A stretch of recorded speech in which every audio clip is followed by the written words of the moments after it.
देखिए, गुरुग्राम एक arid zone है, यहाँ वैसे भी रेनफॉल कम होता है और इसका मतलब ओवर द इयर्स यहाँ पे इतनी ग्राउंड वाटर एक्सप्लॉयटेशन हुई है कि जो पानी था वो भी सक आउट करके तकरीबन आप ख़त्म कर रहे हो। और अगर इसी रेट पे हम चलते रहे तो 2030 तक तो साहब यहाँ खतरा हो जाएगा, आपको जीना दूभर हो जाएगा गुड़गांव के अंदर, because of the depletion of ground water. और आपके जो एक्वीफर्स हैं वो बिल्कुल रिचार्ज नहीं हो रहे। मैं आपको बताना चाहता हूँ कि यही सिचुएशन सीरिया में हुई थी और जिसके चलते डिज़ास्टर हो गया वहाँ पे, और फिर वो जो अराजकता जो पैदा हुई पानी के अभाव से, उसको लेके युद्ध शुरू हुआ जो अभी तक ख़त्म नहीं हुआ ऐसा। अगर हमको गुड़गांव को बचाना है, हरा भरा रखना है, तो हमको बड़े कॉन्क्रीट कदम उठाने पड़ेंगे to recharge our water aquifers, underground water aquifers. हर सोसाइटी में आपके वो सम्प्स होने चाहिए जिसमें कि आप रेन वाटर को सोक इन करें और फिर पर्कुलेट करने दें अपने ग्राउंड वाटर के साथ, जाके डायरेक्टली नहीं जाने दें लेकिन पर्कुलेट करें ताकि फ़िल्टर होके जाए, गंद के साथ ना जाए। जो रेन हार्वेस्टिंग सिस्टम सोसाइटीज़ में बने हुए हैं उनका टाइम ब टाइम चेक होना चाहिए, उनका रिपेयर होना चाहिए ताकि वो फंक्शनल हैं और केवल नाम के लिए नहीं है।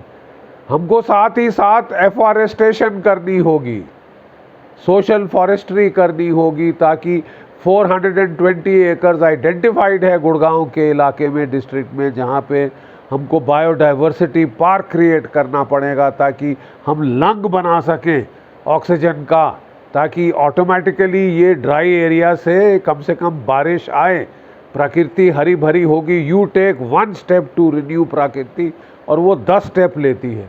देखिए साहब, जब मैं फ़ौज में था तो जब मैं अपनी पलटन कमांड कर रहा था लखनऊ में, वहाँ मैंने 10,000 पेड़ लगवाए और मैंने फिर जिम्मेवारी बनाई थी कि ये जवान इस पेड़ का जिम्मेवार है। पेड़ तो बहुत लोग नाटक के लिए भी लगाते हैं आजकल, लेकिन वो बचते बचते कोई नहीं, सब ख़त्म हो जाते हैं थोड़ी देरों के बाद, वो सूखा टंडल बन के और उसको बकरी बैल खा जाते हैं। तो we have to take up forestry, afforestation एक बड़े मेजर वे में, क्योंकि ये क्लाइमेट चेंज को रोकेगा। ये जो डिज़ास्टर आप हो रहा है, आप देख रहे हैं बारिश पड़ती है तो ऐसे धूम दबा के पड़ती है कि यहाँ तालाब बन जाता है, रोड्स का, सड़कों के नदियाँ नाले बन जाते हैं और वो सारा पानी बह जाता है, फ्रेश वाटर वेस्ट जाता है। Every single drop goes waste, गंद में होता, आप उसका कोई इस्तेमाल नहीं कर सकते। आपकी छतों पे आप रेन वाटर हार्वेस्ट कर सकते हो, आप गाँव में रेन वाटर हार्वेस्ट कर सकते हो। जो हमारे एग्जिस्टिंग पॉन्ड्स हैं, और मुझे बताया है बहुत सारे पॉन्ड्स को आइडेंटिफाई किया गया है, जैसे दमदमा लेक की बात हो रही थी कि उसको रिचार्ज किया जाएगा। अरावली में चेक डैम्स बनाए जाएंगे ताकि वो जो है वो रिचार्ज हो। वो जो वाटर है, अभी क्या हो रहा है कि गांव का जो मलबा गंद है वो उसमें फ्लो इन कर रहा है पॉन्ड्स में, उनका वो सेस पूल बना रहा है बिल्कुल। तो अभी जो है वहाँ पे फिल्ट्रेशन प्लांट्स लगाए जाने की योजनाएं हैं, जिससे कि जो भी वेस्ट वाटर, वेस्ट एफ्लुएंट्स हैं वो फिल्टर होके उसमें जाएं ताकि क्लियर वाटर, पहले तो वो पॉन्ड को खाली करना पड़ेगा, ड्रेज करना पड़ेगा, फिर पानी भरना पड़ेगा। ये सब कदम हमको लेने पड़ेंगे और अगर आप इसमें नहीं जुटे, आपने केवल सरकार पे छोड़ दिया कि साहब सरकार करेगी, तो साहब ये कभी हो नहीं सकता। जन आंदोलन जब तक ये नहीं बनेगा, जब तक जनता का सहयोग नहीं होगा, कुछ नहीं हो सकता। ऑन ग्राउंड कोई फर्क नहीं पड़ेगा। आपको अपने बच्चों को समझाना है कि मैं तो समझता हूँ कि ये बहुत अच्छा एक ये प्रोजेक्ट्स हैं, एफॉरेस्टेशन के प्रोजेक्ट, वाटर बॉडीज़ क्रिएट करने के प्रोजेक्ट, ग्राउंड वाटर को रिचार्ज करने के प्रोजेक्ट, चेक डैम्स बनाने के प्रोजेक्ट। इसमें स्कूल के बच्चे शामिल हो सकते हैं, श्रमदान कर सकते हैं, सोशल वर्क करना उनको आजकल ज़रूरी है। वो प्रैक्टिकल सोशल वर्क करें, नाटक नहीं करें, प्रैक्टिकल सोशल वर्क करें, और ताकि we revive our ecosphere, our biosphere, उसको हम रिवाइव करें, रिचार्ज करें। अंडरग्राउंड एक्वीफर्स का इतना एक्सप्लॉयटेशन हुआ था पहले, यहाँ खेती के लिए फ्री बिजली वहाँ मिल रही थी, तो हर कोई अपना बस वो लगा के ट्यूबवेल और बिजली का वो वो क्या कहते हैं मोटर, वो सारा पानी खींच खींच के, और वो पानी गहरा गहरा गहरा होते जा रहा है। जो पानी 40-50 मीटर पे मिलता था आजकल 250-300 मीटर पे नहीं मिलेगा आपको, बिकॉज आपने सारा सक आउट कर दिया है, ला के बाहर इवेपोरेट कर दिया है, गंदे पॉन्ड्स में डाल दिया है, गंद जिसका ना कोई फ़ायदा, बस उल्टी सड़ान है। तो साहब मैं आप सब लोगों से अपील करूंगा कि अपने बच्चों को इन्वॉल्व करें, उन्हें समझाएं कि अगर ये एरिड जोन बन गया तो याद रखें, मैं आपको इतिहास बताता हूँ, कभी सरस्वती नदी हरियाणा से होके गुजरती थी, राजस्थान जाती थी। राजस्थान हरे भरे जंगल थे जहाँ गैंडे और टाइगर्स होते थे, जो कि केवल वेट इलाकों में, जैसे सुंदरबंस हैं वैसे इलाकों में होते हैं। आज राजस्थान एक रेगिस्तान है। सरस्वती नदी सूख के गायब हो गई, जैसलमेर के आगे अंडरग्राउंड हो चुकी, ठीक है, खलास हो गई। और जो पूरी सभ्यता थी सरस्वती नदी के साथ, राखी गिड़ी, धोलावीरा, ये सारे शहर उजाड़ खत्म। आप चाहेंगे कि यही गुड़गांव का हाल हो?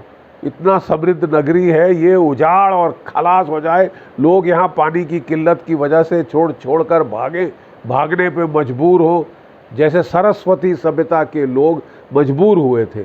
वो गंगा यमुना की तरफ जाना पड़ा उनको, और कुछ लोगों को भागना पड़ा अफ़गानिस्तान, ईरान और उसके आगे यूरोप तक भागे हैं भारत के लोग। आउट ऑफ इंडिया माइग्रेशन, ये आर्यन माइग्रेशन थ्योरी का बकवास गलत। तो गुड़गांव की ऐसी हालत ना हो, गुरुग्राम की ऐसी हालत ना हो, जो कि द्रोणाचार्य का गांव है। और यहाँ देखिए बड़ी समृद्ध नगरी खड़ी होके आ रही है। पानी की किल्लत होगी तो ये नगरी खलास हो जाएगी। आप चाहे जितनी मेट्रो ट्रेन्स बनाएं, जितने मल्टी राइज अपार्टमेंट्स बनाएं, वो सब के सब लोगों को खाली करके जाना पड़ेगा। ये इमारतों के खंडर रह जाएंगे केवल। तो अगर आप नहीं चाहते कि इस सुंदर नगरी को ऐसा हो, you will all have to wake up, और हम सबको कंट्रीब्यूट करना पड़ेगा। और जब तक ये जन आंदोलन नहीं बनेगा, आप अपने आप को बचा नहीं पाएंगे। मैं बहुत आभारी हूँ गुरुजल सोसाइटी का कि उन्होंने बड़े वेलकम इनिशिएटिव ये लिया है। और मेरी उनसे गुजारिश है कि आप स्कूलों में जाएं, कॉलेजों में जाएं, बच्चों को मोटिवेट करें। मैं भी स्कूल कॉलेजों में जाता हूँ, वहाँ फ़ौज के प्रति मोटिवेट करने के लिए। और अब मैं जब भी आगे जाऊँगा, मैं ये गुरुजल सोसाइटी का जो प्रोग्राम्स हैं, मैं ज़रूर ये बच्चों तक पहुँचाने की कोशिश करूँगा, ताकि कॉरपोरेट सोशल रिस्पॉन्सिबिलिटी के नीचे भी जो कंपनियां काम कर रही हैं, वो भी कुछ ठोस काम करें, जिससे कि उनका, हमारा, पर्यावरण का लाभ हो। मेरे गुरु महाराज थे, वो एक इंजीनियर थे, और वो सब कुछ छोड़ छाड़ के महाराष्ट्र में एक जंगल में गए थे।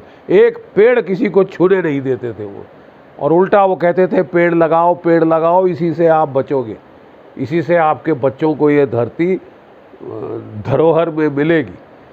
तो पेड़ों को लगाना बहुत ज़रूरी है, सोशल फॉरेस्ट्री बहुत ज़रूरी है, recharging the biosphere, rejuvenating the biosphere. और आप देखेंगे कि एक कदम आप प्रकृति को रिवाइव करने के लिए लेंगे तो वो 10 कदम आगे आती, 10 कदम आगे आती। बहुत बहुत आभार एक बारी फिर गुरुजल सोसाइटी का, और मुझे पूरा यकीन है कि आप लोग सब इसमें योगदान देंगे और पूर्ण रूप से सम्मिलित होंगे। जय भारत, जय हिंद।